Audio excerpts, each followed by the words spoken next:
what's your take on who, if anyone, is going to succeed him? Well, I think he's there to stay. I mean, he's the great faker, so I don't think he's toast. I mean, talk about Carter beat the devil. Boris would beat the devil every time. I don't fall for it, but it's remarkable in this morally liquid country how many people love his moral liquidity. I think the problem is we never have a really serious discussion about virtue ethics, do we? You've come straight in, and I hate to do this to you, Mark, on the question of political expediency. And it's what appears to be a moral conundrum. We might get somebody worse, we might get someone more like Macron, we might get a boring Jeremy Hunt, whatever. But this is basically a cowardly argument. And why I like David Davis, and although he's done what he did today far too late, as you said, Boris drew that blue line today far too late, it is the principled position. And ever since Tony Blair, we've lost sight of any principle at all in government. So there will be no trust. How do we know that Boris's great braggadocio speech today was truthful at all? We've got no idea. He's changed his mind. He's changed his position so many times.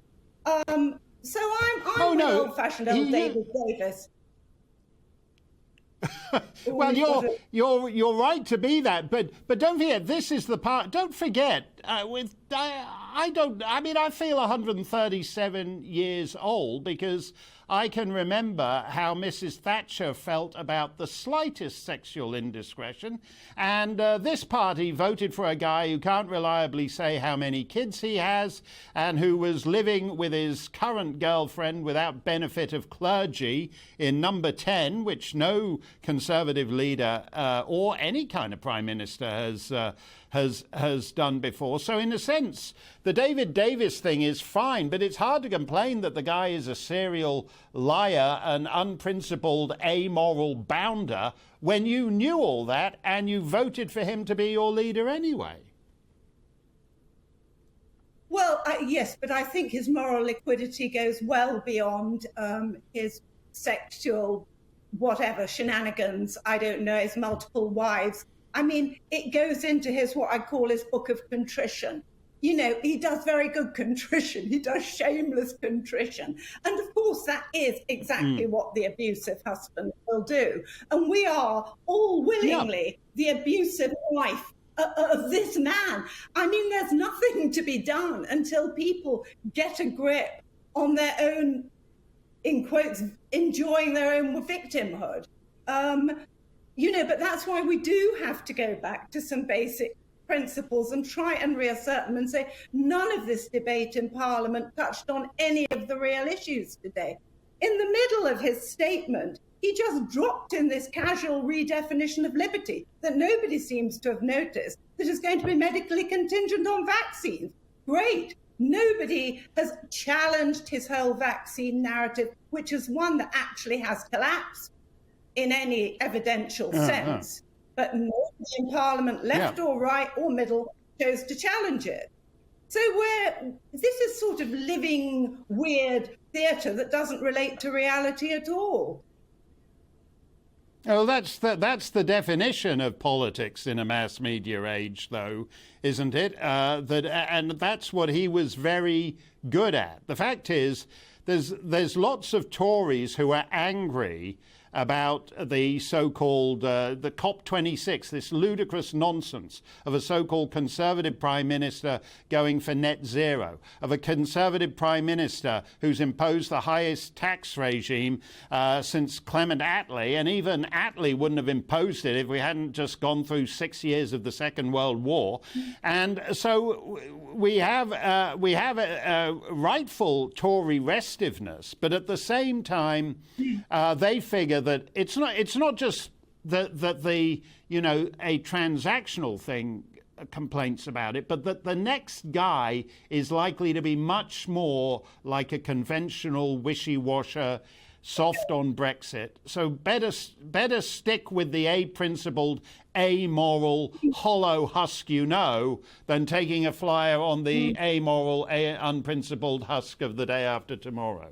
They're all like that now, aren't they? Well, they are, but the fact is you don't know. You don't know what the future will be.